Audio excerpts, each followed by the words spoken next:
says you just do his causing. He's obviously one that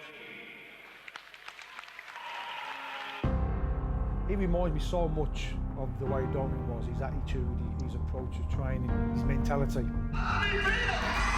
From the start, you always looked at Anthony and said, God, what can he be? Anth Bailes. Say, even when I was a kid, I had a pit round. I did it properly. You know, I had a milk round. I wanted to be the best milkman. Everybody's got this misconception that you just eat, sleep, train. Most professional bodybuilders I know have got a job. I was a massive fan of bodybuilding. Seeing what state it's in nowadays, it is a bit heart-wrenching. If somebody gave me a puck off of being second, I probably wouldn't accept it, to be fair. To me, you've got to win it. 2012, please step up to the rostrum. What would you attribute his success to? Hard work, nothing else. We live in a society where everything is expected to be instant. Post your pictures online and it's available to the whole world. Social media, people are not better bodybuilders because of it. You got this skinny ass pencil neck walking around in lycra shorts and the fucking best. The bodybuilding gyms, you know, are struggling. Gyms are about setting goals, discipline, hard work. And yes, you're going to sweat and you're going to make some noise and you might drop the fucking weights on the floor. Fucking shoulders! And bring it! One more! Come on, get him up! It's happened to the sport before, and they've managed to ride it out. On Monday night, I was like, fuck this. Go and get that fucking lump in your throat 2 weeks out. You don't want it done. If you think I'm an aggressive bastard, you don't want to come and talk to me and leave me alone, then I'm happy with that. They've brought all the bikini boys, call them boys. This is what it's about in the gym, man. If you don't love this, then you're not a bodybuilder. And again! It's a lot easier, let's be honest. First of all, you don't even need to train your legs, so that eliminates most of the hard work. Yes! Again! Instagram bodybuilders, hashtag bullshit.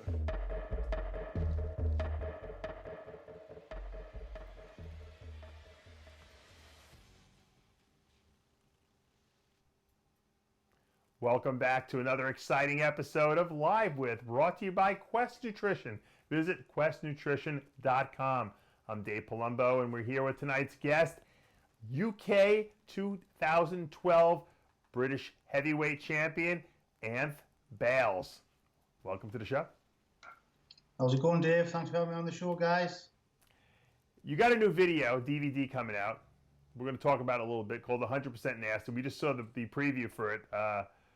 It looks tremendous. I mean, you got all the great UK characters there. You got Dorian Yates, his old training partner, Leroy Davis in there, and you got Ernie Taylor. So I don't want to. We'll come back to that. But that tremendous job just on the intro was great. Just on that little teaser. Yeah, I'm really pleased. I teamed up with James Grealish from JG Films, and I saw a little bit of his work previously, and I really wanted to do some work with him. And I am really, really pleased with kind of what we put together. It's a great blend of like documentary style and obviously some hardcore training in there. I think everybody will enjoy it. It might be a little bit controversial. I'm sure you heard some of the comments on the trailer. So those guys' comments, not mine. So Dorian was never afraid to say it like it is. So that it'll be. I'm looking for. You got to send me a copy of it for certain because I want to review it for the site. So it looks great. But let's talk about you for a minute because you are an intense guy. You don't proclaim to have the greatest genetics. You don't proclaim to have any special gifts. Your gift is the fact that you can train, balls to the wall, hardcore, leave nothing on the table. Where did this killer instinct come from? I don't know where it came from. I said something a bit strange in the trailer. I was like, yeah, when I had a paper round, I wanted to be the best paper guy. Or when I had a milk round, I always, anything I do, I just, not necessarily want to be the best at it, but do the best that I can do at that given task. So, if you're going to be a bodybuilder, you need to kick ass, man. It's not an easy sport, especially like you see, if you're not the most genetically gifted guy. Anything I do, I work real hard, and I don't know where it comes from. My dad maybe instilled that in me when I was younger. He was quite strict, shall we say. When you say strict, was he, tell us a little bit about what it was like growing up in that household. He was just one of those guys where he didn't let you sit on your ass like most teenagers do nowadays. I wouldn't be allowed to sit around and do anything, nothing. He always wanted me doing something. You always want to be being productive. So, you know, maybe at the time I kind of hated him for that. But, you know, in the long run, it's kind of done me well. So, Were you a good student in school growing up? not at all. I hated school. I'll be honest, I hated school. I didn't like the whole whatever it was, you know, I just didn't, academically, I didn't excel. Because it didn't interest me. If something doesn't interest me, I don't kind of absorb it. I've always been like that, you know. Why does bodybuilding interest you? What's the love affair with bodybuilding that you have? I think it's what most guys who are passionate about bodybuilding say. It's kind of down to you, isn't it? It's you who's got to push yourself, you know, you who's got to eat the food and not eat the food that you're not supposed to eat, and it's you who's got to kick your ass out of bed on a morning and do the cardio. There's kind of nobody else can do that for you. So yeah, that's what I like about it. It's kind of you versus you, if you like. I know that's a very generic saying, but well, because you know, obviously, most people don't bodybuild for the money because there's very little money in the sport. We all know that. You know, if you're going to make money, it's got to be outside the sport or something related to the sport, not necessarily the competition aspect of it. So, what made you decide, hey, you know what, I'm going to dedicate my life to killing myself in the gym, you know, and training for a trophy, essentially? To be honest, Dave, the trophy doesn't really motivate me at all. It's the training. I just enjoy the challenge in the gym, the challenge of pushing yourself, and kind of the competing is like a byproduct of that. You know, I'll be honest, if I didn't compete again, I wouldn't be destroyed. You know, I would still love training. I would still be in the gym. I would still be training like that if there was never ever another bodybuilding contest held ever. I love that part. So now you finally got your pro card in 2012. You won the British Championship heavyweight title, and that qualified you for a pro card. Talk to us a little bit about that journey to that, because it took you a long time. It wasn't like it happened overnight. You weren't a Phil Heath. You did 2 shows and you turned pro. Yeah, a lot of people think it happened quite quickly because I'm sure you're familiar with NABBA. I competed with NABBA for quite a few years. You know, I won like Mr. Britain with NABBA, Mr. World with NABBA. And at that time, 2012, NABBA didn't have a pro division. So the next kind of logical step was to move towards getting the pro card. So this was 2012 was like the first year I competed with UKBFF. UKBFF is kind of similar to your NPC kind of division. And that's the only place you can get a pro card in the UK. So because I kind of won the pro card on the first attempt, if you like, in the first year, people kind of assumed that I hadn't been, banging away for like 20 years before that. So, but yeah, 2012 was the breakout year. We won like Mr. Britain, Mr. World, moved over to UKBFF. We got the heavyweights and overall, which turned me to IFBB Pro. Now, once you do that, now obviously you have to say to yourself, "Oh my God, now I got to start over again in the IFBB Pro ranks." Obviously, you decided to stick with the 212 division because you're kind of like a middle of the road. I call it heavyweight. You're not a 225 heavyweight. What when you decided to do the 212 division? How did you make that decision? Because a lot of guys, they turn pro and they're like, you know what, I want to get huge. Everyone wants to get big. They want to weigh as much as they possibly can on stage. Why did you decide to stay down at the 212 division? Dave, I just don't have the frame to be a heavier guy. Definitely not. It would be a stupid move to try and get up to like 225, 230. I used to get real heavy in the off season, and it wasn't a good look, to be fair. I kind of know how much space I've got on the frame. You got to be realistic. I'm definitely a 212 guy, and I think I've still got a few pounds to play with. I could be 3-4 pounds sharper and 3, 4, 5 pounds heavier with a little bit of tissue in the right places. So we've still got some area to play in the 212. Now, you placed 8th at the Body Power. You were 10th in Toronto, which is good. Top 10, obviously. You're up there. Obviously, people considering you a legitimate 212 pro. What was the feedback you got from the judges as far as what you need to work on to get to that top 5 level? To be honest, both Body Power and Toronto Pro, I was off. No excuses. I was off. I had a little bit of quite bad stomach distension actually at Body Power. We seemed to pull that around a little bit for Toronto, but do you know what it is? I think I kind of got carried away with the whole, this is your pro show. You need to come in that extra 10, 20% shredded or whatever. And I kind of fell into the trap of doing a little bit too much. And, you know, I was obsessed with trying to get shredded glutes and all that stuff. And it wasn't a good look. I lost a bit of pop. I just wasn't kind of popping on the day. I looked a bit flat and a bit just washed out, to be fair. Which is terrible. When you go up on a stage and, you know, especially for your pro debut, you know, and you don't look good, it's a terrible feeling to be up there because you're like, you know, you can't escape and you just want it to be over with at that point. And, you know, but, you know, there are rookie mistakes that we all make. Will we see you back up on stage in 17? Possibly not 17. 2017 is going to be a real busy year for me. First quarter of the year, I'm hoping to have my own supplement line out. We've been working on that for the past 6 months or so. So look out for RXMuscle 100% or nothing range in the new year. But I'm not ruling out something maybe back end of the year.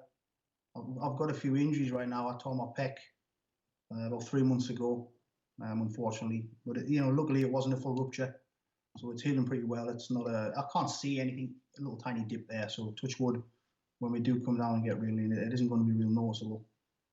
And again, I have to have some other surgery on the other side, which you'll find out why in the DVD. That's not a kind of buy the DVD and find out, but I have put it out online before. But basically what happens in the DVD is it follows me during my day-to-day stuff, you know, as a pro bodybuilder in this day and age.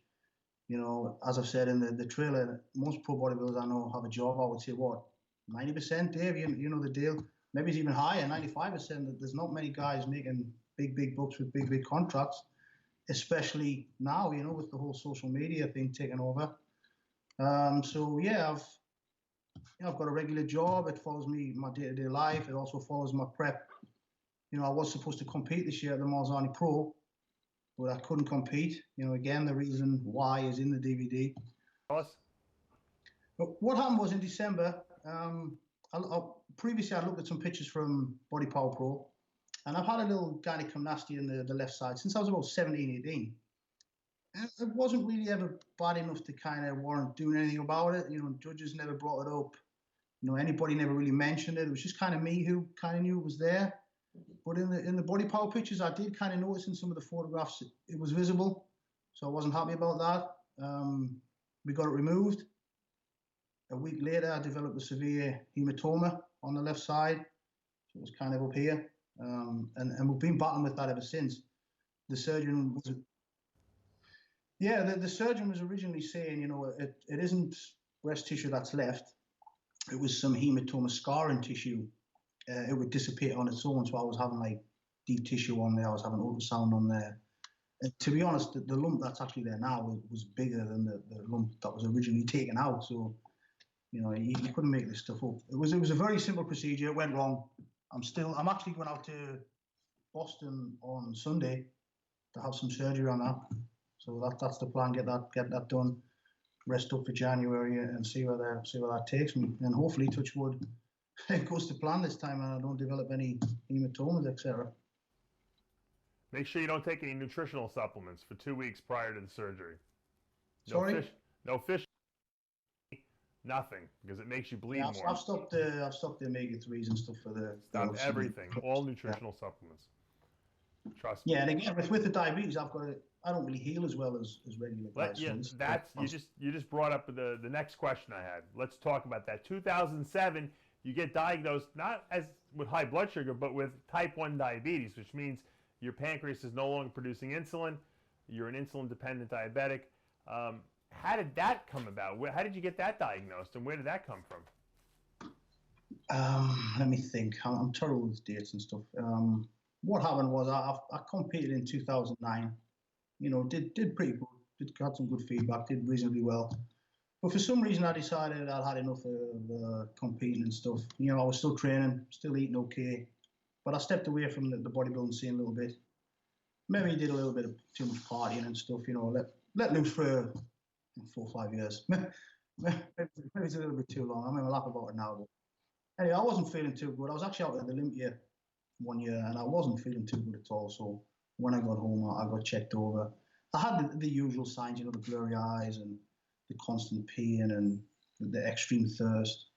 And yeah, we got diagnosed as type 1 in 2007.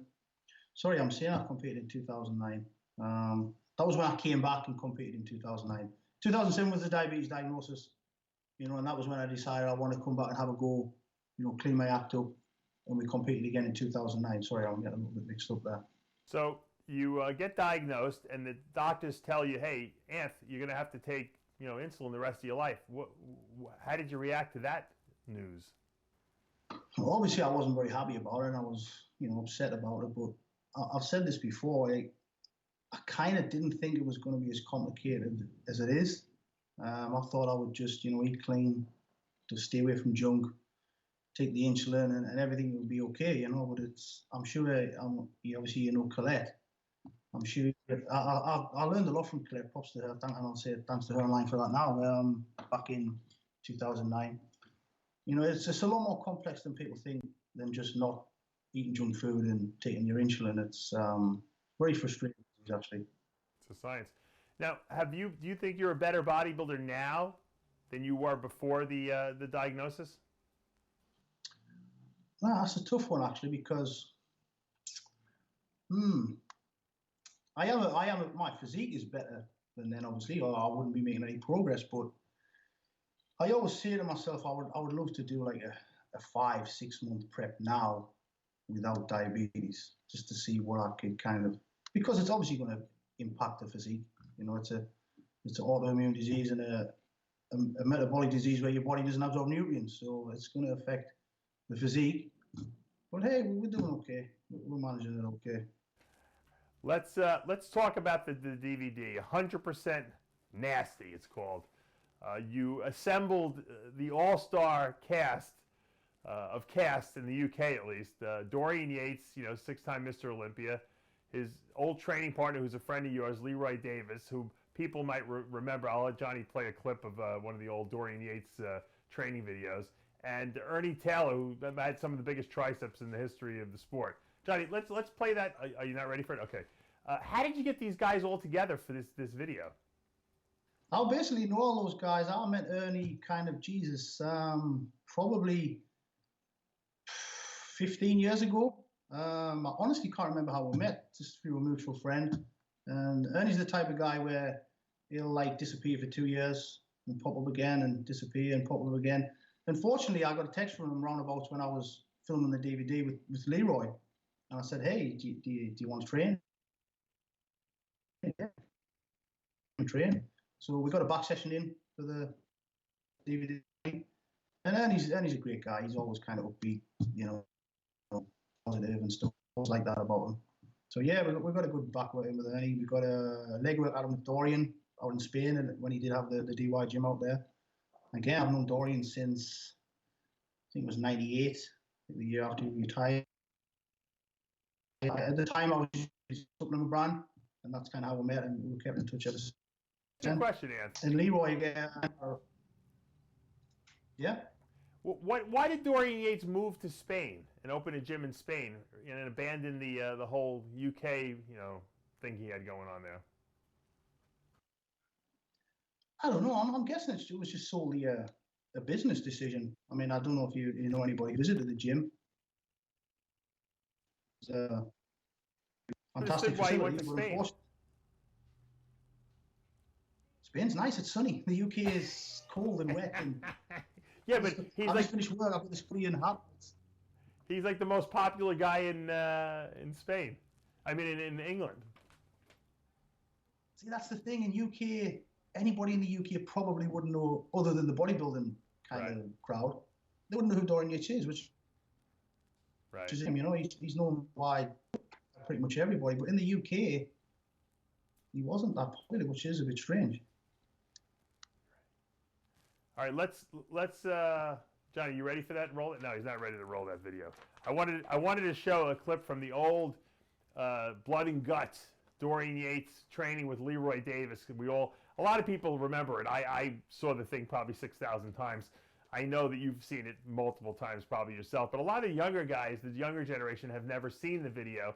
And I want people to see it because I'm sure you use that as inspiration to try to recreate that same hardcore atmosphere in your training in 100% Nasty.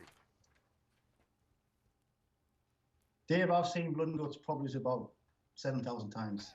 I'll still watch that now on YouTube when I'm walking on the treadmill and stuff. It's one of the best training videos ever. So yeah, we wanted to get some of the black and white stuff in there. The funny thing about Blood and Guts is that it wasn't even there was no editing. It was just straight footage of Dorian training basically, and people loved it. Yeah, I think that's what makes it so good. It's just raw and real, isn't it? So yeah, I loved but it's very surreal when, you know, me as a teenager watching that, and now I'm kind of making a DVD with Leroy and Dorian. It's quite cool when you sit and think about it.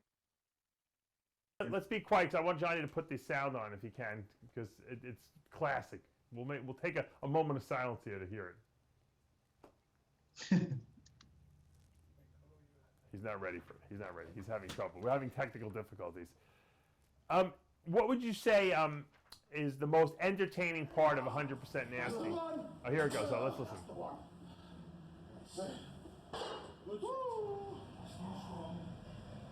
Yeah, that's it then.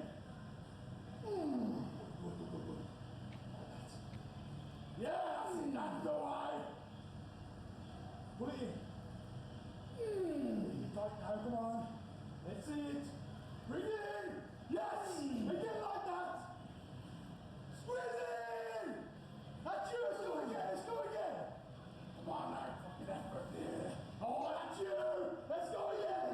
Come on. Awesome pull now. Squeeze it.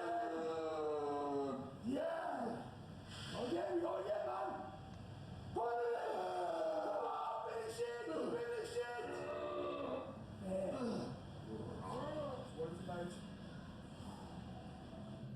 Fire. Let's see it. No mercy, man. No prisoners. Yeah, I love watching this. You just get sucked into it, and you don't know why you're really getting sucked into it. I mean, yeah, Dorian's lifting heavy weights, but it's watching the muscles work and watching them interact with each other. There was something about that video that I think everyone owned a copy of it. I remember Steve Weinberger used to sell it and do the fulfillment in the United States for the video for Dorian, and every day there had to be at least 50 videos going out. It was crazy, and that was back in the day where, you know, there was no internet. People were watching videos, VHS tapes and stuff. It was nuts. It was nuts. Yeah, I've still got the original VHS Blood and Guts in the cupboard there. It's like a bit of nostalgia. And you mentioned to me before the interview that Temple Gym is no longer there, huh? The original. Yeah, unfortunately, the original Temple Gym that Blood and Guts was filmed at, that isn't there anymore. But they have located it to another. It's not far away. It's still in Birmingham. It's just not down that little hardcore back street that it used to be. Dorian Yates' son, Lewis, runs that gym, right? Yeah, it's called Lewis Yates' Temple Gym. Oh, it is. So it's his gym. We'll definitely pay that a visit. Yeah. Now he looks pretty close to. He looks like a little mini Dorian. This kid, huh? It's crazy. Lewis is not so mini. He's pretty big actually. What does he weigh? He's kind of got the same lats and I couldn't tell you what he weighs, but he's about the height as Dorian. He's got the same kind of lat shape from the back and the side. He's got the same like ab structure, the pecs, everything. He is pretty much. I don't know if he's got the huge calves. I've never seen Lewis's calves, so he might not have the Yates calves. Do you think he'll ever compete? I never saw him on stage. I don't think he'll compete now. I think if he was going to compete, he would have done it by now. So. Is he 30 yet? That would have been pretty cool to see. Is he he's got to be in his 20s, he right? might be a little bit older than that. He's got to be like early 30s, mid 30s, I would think. Yeah. So I hear you you're going to become a father in March. Is that true? No, I was actually. My daughter was born in March. She was born in March. Oh, so your daughter is almost the same age as my son. My son was born in January, so the contemporaries. Yeah, I believe it was March 16th. March the 16th. Congratulations. How do you find that being a dad is like? Has it changed the way you approach life now? Yeah, definitely. Is this your first child, Dave? Yeah. It just totally changes your whole outlook. It's just kind of anything you do now is to make things better for them and to make them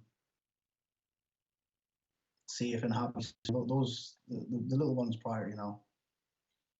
Well, Anth, how can we, if people want to see this video or purchase it, how do they go about doing that? What's the process? Yeah, you can go on to 100%nasty.com, and it's released on December the 5th. You can get it on DVD, you can stream it, you can download it. So yeah, 5th of December is the official release, and you guys have just played the first showing of the. We haven't actually shown that anywhere yet, so. We got the exclusive trailer here on RXMuscle.com, and we love the exclusivity aspect of it. We also have a big banner on the front page of RXMuscle, so if you guys don't remember what he's talking about, click on the banner. The banner will take you to Anth's site. You can purchase it from there on DVD, download it, whatever you want to do. Hopefully, Anth will give me a little password so I can watch it. I'm looking forward to seeing. It's like almost like, you know, when you see a movie and then they come out with a sequel 20 years later. That's what this is like for me. So I'm going to check out the sequel to the Dorian Yates Blood and Guts. Only this time it's called 100% Nasty, and it stars Anth Bailes. It's about his life, and you guys are going to want to check it out. Anth, thank you very much for coming in and opening up and telling us all about yourself. And good luck this year with the launch of the new supplement company. Yeah, look out for that in 2017, guys. And thanks for having me, Dave. I love the show. I mean, Muscle in the Morning, you know, live with Ask Dave. I watch all that stuff during cardio, so keep it coming, man. Appreciate it. Thank you. We got to get, maybe we'll get you on one of the Iron debates. You seem to have some strong opinions, huh? Yeah, get me on. I'll have a debate. No problem at all. Maybe you can get Leroy Davis with you. We'll get both of you on. Leroy was supposed to be coming on the show, but he had work commitments. It's like he works night shift. And it's about 9:30 p.m. here now. Obviously, we're a little bit ahead of you guys. We'll get him on sometime. He's got some cool stories to tell. We'll do an early Iron debate, like a little earlier in the day, so you guys can get him on before he goes to work. Yeah, get Leroy on discussing the current state of bodybuilding. He's quite got quite a few opinions on. Yeah, I see him and Dorian don't seem to like social media very much, huh? Not really, no. They're not keen on the physique guys. We still laugh, you know. It's. Thanks so much for coming on, and good luck with the video. The video is called 100% Nasty. It's available on his site. Click through the banner on the RXMuscle site. Order it, download it, get the DVD. And once again, check out Anth's new supplement line, Max Muscle 100% or Nothing series. That's coming out in 2017. Thanks so much. We'll be in touch, and you'll keep us updated. Thanks, Dave. I'll speak to you soon, guys. And that will take us to the end of another episode of Live With, brought to you by Quest Nutrition. Visit questnutrition.com. I'm Dave Palumbo, and we'll see you next time.